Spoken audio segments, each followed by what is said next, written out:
నమస్తే మిత్రులారా, నేను మీ శ్రీనివాస్ చౌహాన్ అడ్వకేట్. మిత్రులారా, చెక్కు బౌన్స్ కేసులో శిక్ష పడితే ఎలా? మిత్రులారా, మనకి ఎవరైనా చెక్ ఇచ్చి మోసం చేస్తే మనం ఆ చెక్కుని మన బ్యాంక్ అకౌంట్లో ప్రజెంట్ చేసి బ్యాంకు నుంచి ఒక రిటర్న్ మెమో తీసుకొని ఎవరైతే చెక్ ఇచ్చారో ఆ వ్యక్తి మీద మనము చెక్కు బౌన్స్ కేసు ఫైల్ చేస్తాం. సో ఈ చెక్కు బౌన్స్ కేసు అనేది మెజిస్ట్రేట్ కోర్టులోనే ఫైల్ చేస్తాము. ఇది సివిల్ లక్షణం కలిగిన ఒక క్రిమినల్ కేసు. దీంట్లో ఎఫ్ఐఆర్ ఉండదు, ఛార్జ్షీట్ ఉండదు, కానీ ఇది ఒక క్రిమినల్ కేసు లాగా పరిగణలోకి తీసుకోబడుతుంది. అయితే ఈ చెక్కు బౌన్స్ కేసుని న్యాయస్థానము విచారణ జరిపి ఎవరైతే చెక్ ఇచ్చారో ఆ వ్యక్తికి కనుక శిక్ష విధిస్తే, శిక్ష ఏ రకంగా విధించవచ్చు?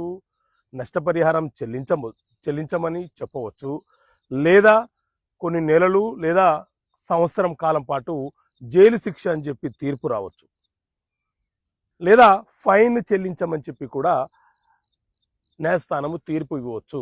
ఇలా న్యాయస్థానము చెక్కు బౌన్స్ కేసుల విచారణ జరిపి తీర్పులను ఇస్తుంది. ఒకవేళ శిక్ష పడింది అనుకోండి, అప్పుడు అక్యూజ్డ్కి ఉన్న అవకాశం ఏంటి అని అంటే, శిక్ష పడిన అక్యూజ్డ్ నెలలోపు డిస్ట్రిక్ట్ కోర్టులో అప్పీల్ చేసుకొని మెజిస్ట్రేట్ కోర్టు విధించినటువంటి శిక్ష ఏదైతే ఉందో ఆ శిక్షని సస్పెన్షన్ చేయమని, నేను ఇక్కడ అప్పీల్ చేసుకుంటున్నాను, ఇక్కడ నేను కేసు ఫైట్ చేస్తాను, నేను నిరూపించుకుంటానని చెప్పి డిస్ట్రిక్ట్ కోర్టులో అక్యూజ్డ్ అప్పీల్ చేసుకుని వెసులుబాటు అతనికి ఉంటుంది.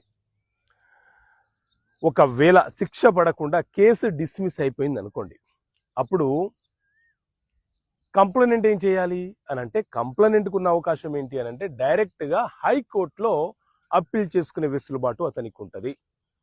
నేను చెక్కు బౌన్స్ కేసు వేశాను, కింది న్యాయస్థానం సరిగా విచారణ జరపలేదు, నాకు రావాల్సిన సొమ్ము ఇంత ఉంది, అతను నన్ను మోసం చేశాడు అని చెప్పి కింది కోర్టు అక్విటల్ చేసినటువంటి కేసు మీద అతను కంప్లైనెంట్ హైకోర్టులో అప్పీల్ చేసుకునే వెసులుబాటు అతనికి ఉంటుంది. ఓకే మిత్రులారా, థ్యాంక్ యూ. జై హింద్.